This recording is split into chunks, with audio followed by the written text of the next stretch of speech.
আসসালামু আলাইকুম এভরিওয়ান। আজকের ভিডিওর শুরুতেই খুবই সুন্দর সুস্বাদু মুখরোচক খাবার দাবার দেখতে পাচ্ছেন। আর এগুলো শুধু দেখতেই সুন্দর ছিল না, খেতেও ভীষণ মজা ছিল। তো আমি হচ্ছে যে আমার বোনের ফ্রেন্ডের বাসায় বেড়াতে এসেছি আমার বোনের সাথে। আর ওর ফ্রেন্ডটা ছিল হিন্দু। তো যাই হোক, ওনাদের খাবার দাবার কিন্তু আমাদের খাবার দাবার থেকে একটু আলাদা। ওনারা আমাদের মতো এত ধরনের মশলা টশলা পেঁয়াজ আদা রসুন এগুলো এত বেশি ব্যবহার করে না।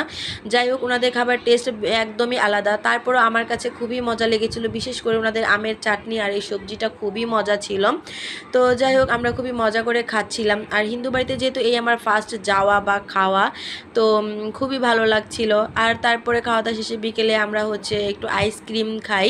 আইসক্রিম খাওয়ার পরে হচ্ছে আমরা সবাই মিলে একটু ঘুরতে বের হই। আর যেহেতু এটা একটু গ্রাম সাইডে, তো রাস্তাটা ছিল একটু মাটির। আর রাস্তার দুই পাশে ছিল অনেক গাছপালা, সাথে একটা বড় খাল ছিল। আর বড় বড় গাছগুলোর নিচে হচ্ছে যে সবজি গাছ লাগানো হয়েছিল, যেগুলো হচ্ছে বড় গাছের সাথে পেঁচিয়ে পেঁচিয়ে উপরে গিয়ে উঠে গিয়েছিল। আর সবজি গাছগুলোতে সবজিও ধরেছিল, চিচিঙ্গা বটবটি কাঁকরোল অনেক কিছু। আর এগুলো দেখতে এত সুন্দর লাগছিল কি বলবো।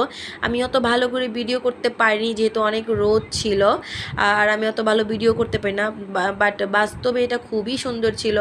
তারপর যাই হোক, আমরা সবাই মিলে হাঁটতে হাঁটতে এই যে এখানে আসলাম। এখানটাতে হচ্ছে রাস্তার পাশে হচ্ছে অনেক শাক পাওয়া যায়। তো ভাবিরা হচ্ছে বাসা থেকে প্ল্যান করে আসছে, এখানে এসে ওনারা হচ্ছে শাক টোকাবে। তো একটা ব্যাগও নিয়ে আসছিল। যাই হোক, তো সব ভাবিরা মিলে হচ্ছে এখানে শাক টোকানো শুরু করেছে। আমি একটু ভিডিও করে নিচ্ছিলাম ওনাদের। তো সবাই শাক মানে টোকাচ্ছিল ঠিকই। সব শাকগুলো হচ্ছে যে ভাবির বাসায় গিয়েছিলাম তাকেই দিয়ে দিয়েছে।